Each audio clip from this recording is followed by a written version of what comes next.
Miss Nelson is Missing by Harry Allard and James Marshall. The kids in room 207 were misbehaving again. Spitballs stuck to the ceiling. Paper planes whizzed through the air. They were the worst behaved class in the whole school.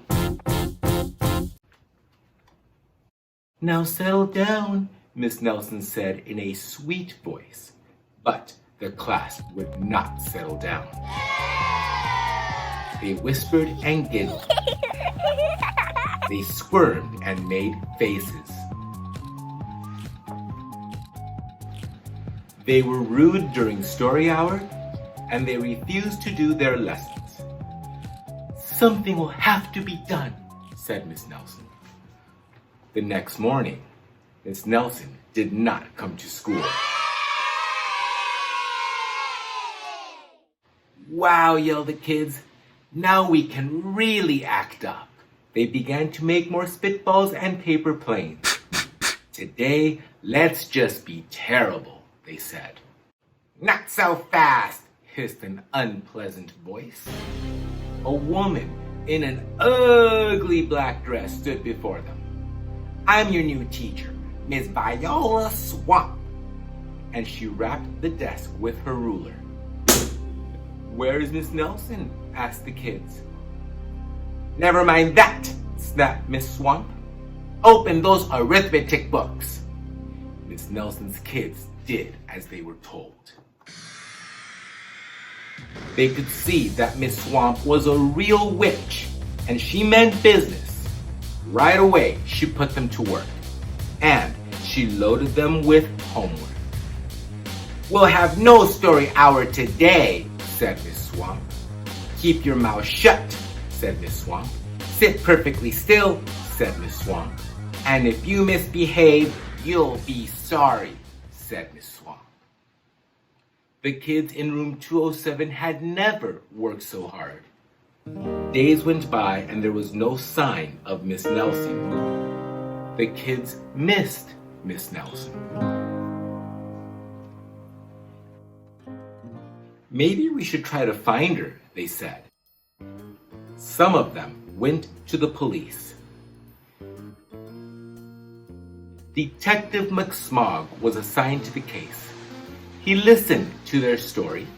He scratched his chin. He said. "I think Miss Nelson is missing." Detective McSmog would not be much help. Other kids went to Miss Nelson's house. The shades were tightly drawn and no one answered the door. In fact, the only person they did see was the wicked Miss Viola Swamp coming up the street. "If she sees us, she'll give us more homework." They got away just in time.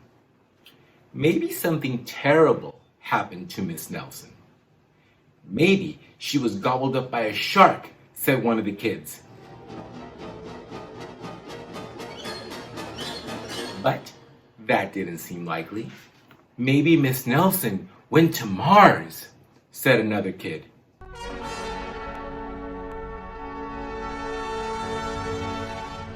But that didn't seem likely either. "I know," exclaimed one know-it-all. "Maybe Miss Nelson's car was carried off by a swarm of angry butterflies." But that was the least likely of all. The kids in room 207 became very discouraged. It seemed that Miss Nelson was never coming back, and they would be stuck with Miss Viola Swamp forever. They heard footsteps in the hall. "Here comes the witch," they whispered.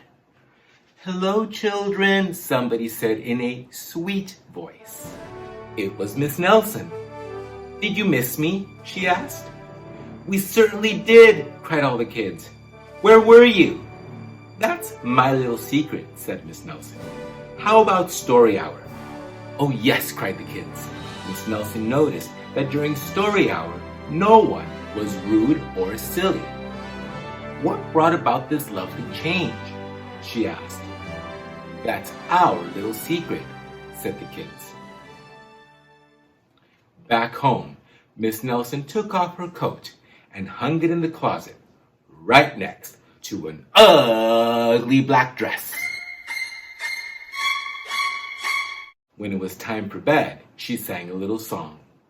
I'll never tell, she said to herself with a smile. P.S. Detective McSmog is working on a new case. He is now looking for Miss Viola Swamp.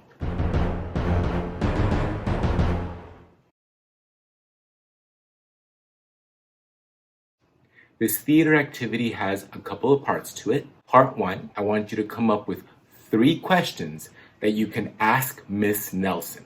We're going to pretend to interview Miss Nelson. Part 2, give the questions to somebody in your household and they're going to pretend to be a news reporter. You are going to play the part of Miss Nelson.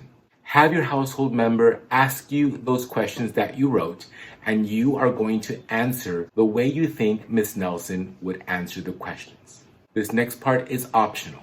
Click on the link and watch the movie version of Miss Nelson is Missing.